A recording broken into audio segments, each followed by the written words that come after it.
es cierto que todos los caminos conduzcan a Roma. Los lugares donde podemos ir son casi infinitos. ¿Ya decidiste dónde quieres ir hoy? Piénsatelo bien para no equivocarte.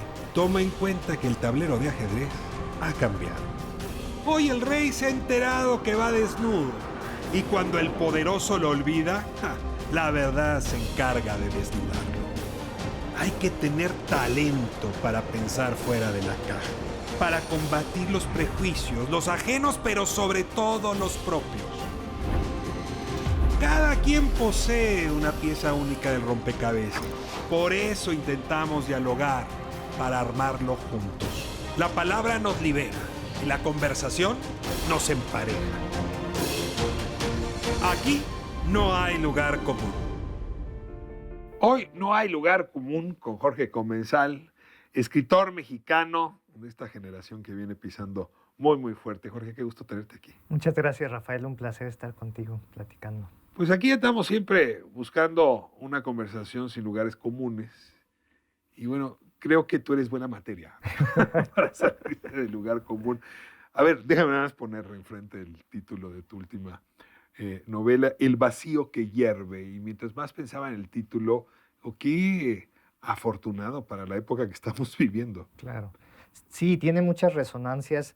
La original es cósmica, es sobre la investigación que la protagonista, Karina, una física, realiza sobre cómo se comporta el espacio vacío entre las galaxias, pero a partir de ahí hay resonancias metafóricas sobre los vacíos afectivos, los vacíos del conocimiento, el vacío también de la biodiversidad que queda. Entonces ahí es un guiño para muchos temas. Pero ¿en el vacío puede haber fuego?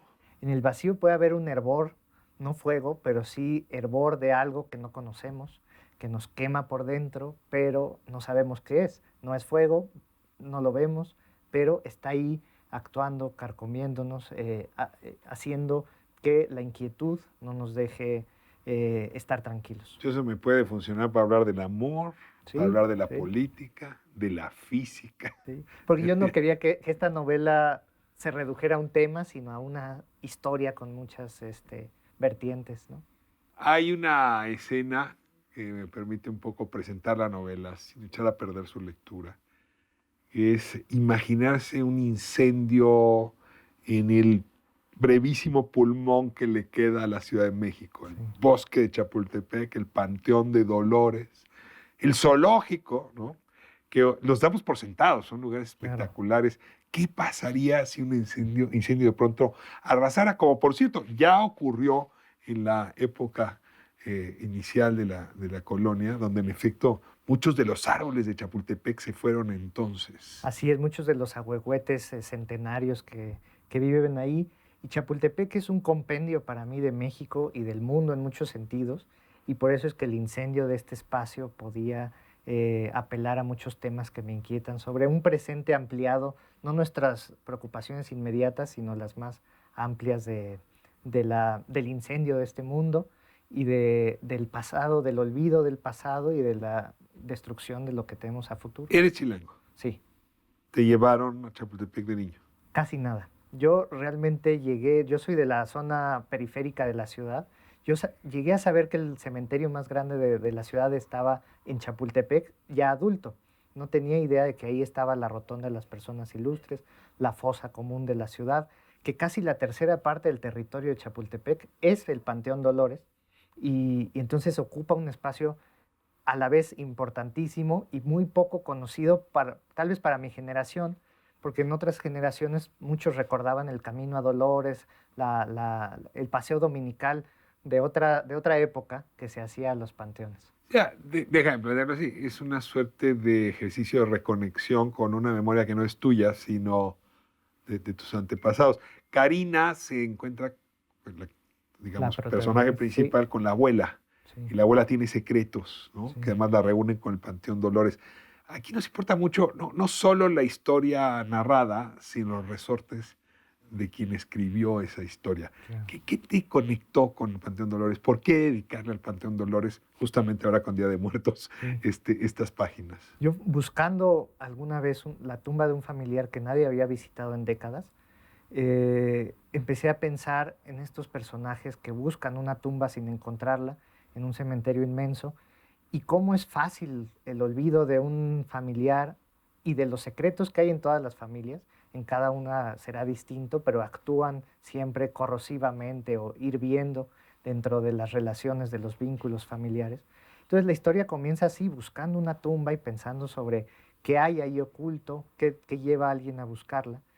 Y atravesado por una preocupación muy de mi generación también o de nuestro momento, yo veía en el panteón toda la materia vegetal seca, la basura, incluso fosas abiertas llenas de hojas, y pensaba, para todos esos incendios que nos están agobiando forestales, este sería un espacio sumamente propicio.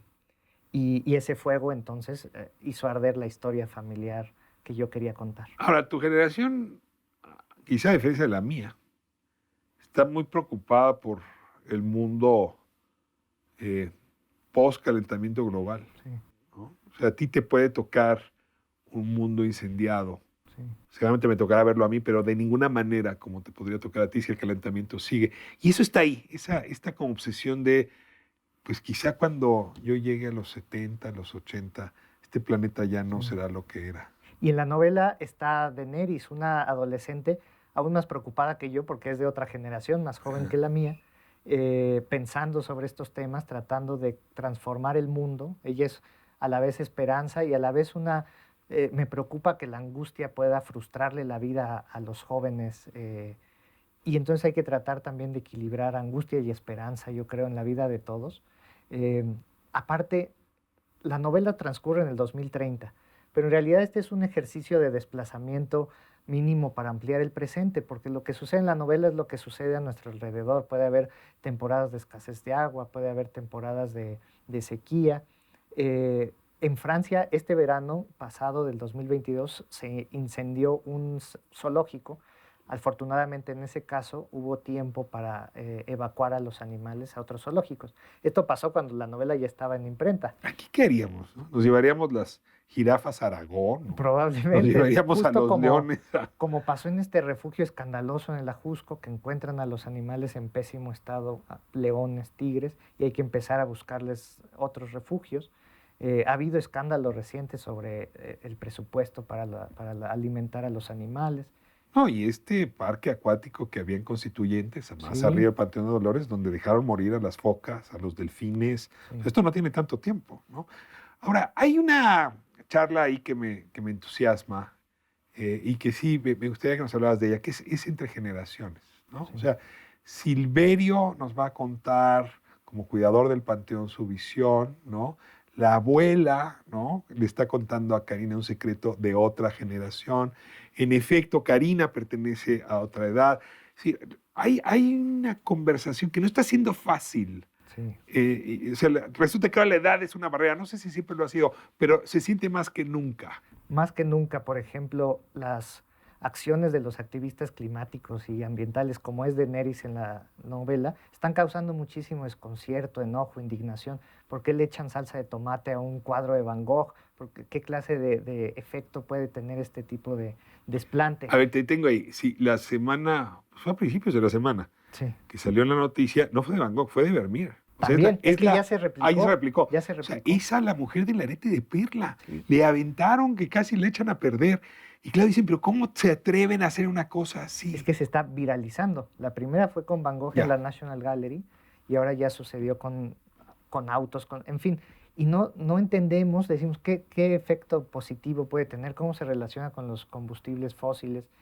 Y entonces toda esta fricción que hay entre generaciones, yo quería poderla contar, narrar, que pensemos sobre ella, que nos desconcertemos también. Eso también pasa porque hay un cierto desorden cronológico en la novela. Al final que haya claridad y comprensión, hay un orden, pero también estamos en una época de desorientación. Y la posibilidad del diálogo con otras generaciones creo que pasa justo por la honestidad. Y por eso es ahí donde el secreto que esconde la abuela necesita ser revelado. Le tiene que decir la verdad sobre su pasado a su nieta, sobre sus padres, que son los grandes ausentes, el signo de interrogación, porque sin eso no va a haber diálogo real. Tengo que cerrar ya la conversación, sí anunciando que la novela El vacío que hierve salió a librerías en septiembre, ¿no? Justamente para cerrar el año, pero no sin antes justamente hablar de, del vacío de nuestra época, que es la pérdida de memoria. Sí, sí, sí. O sea, si yo me imagino un vacío humano, es cuando las parejas se comienzan a olvidar del momento que empezaron a hacer la vida juntos, Sí. o empezamos a olvidar los nombres de quienes ya no están, porque murieron, o en nuestro caso, abrumador, porque desaparecieron. Claro, Es decir, la desmemoria como vacío. sí. ¿Hay algo que pueda hervir en ese vacío concreto? Yo creo que justamente necesitamos cuidar de esos espacios que estamos olvidando. Ahora que acaba de pasar el Día de Muertos, es curioso ver cómo hay una especie de resurrección de las, o invención de nuevas tradiciones, pero tradiciones que están más involucradas con el yo, pintarse de Catrina y salir a desfilar, y ya no tanto con los ancestros, que era el origen de la tradición. Sacar las cosas que le gustaban y las fotos a nuestros familiares era una forma de mantenerlos vivos en la memoria, de propiciar el diálogo sobre ellos. Y es lo que necesitamos no perder para seguirnos comprendiendo a nosotros mismos, ¿no? Entonces, recordar el pasado para entender el presente, eso. Ese sí es un lugar común al que del que no podemos escapar. Correcto, comenzar. Muchísimas gracias por acompañarnos aquí a No hay lugar común y a leer tu novela, Este Sí. vacío que hierve. Insisto, el título es formidable y bueno, ya aquí tuvimos algunos elementos de por qué Sí. leerla, pero no haberla echado a perder. Para nada, mil gracias por la conversación. Un honor. Nos vemos próximo sábado, 11 de la noche, ADN 40. Aquí No hay lugar común. No es cierto que todos los caminos conduzcan a Roma. Los lugares donde podemos ir son casi infinitos. ¿Ya decidiste dónde quieres ir hoy? Piénsatelo bien para no equivocarte. Toma en cuenta que el tablero de ajedrez ha cambiado. Hoy el rey se ha enterado que va desnudo. Y cuando el poderoso lo olvida, la verdad se encarga de desnudarlo. Hay que tener talento para pensar fuera de la caja, para combatir los prejuicios, los ajenos, pero sobre todo los propios. Cada quien posee una pieza única del rompecabezas. Por eso intentamos dialogar, para armarlo juntos.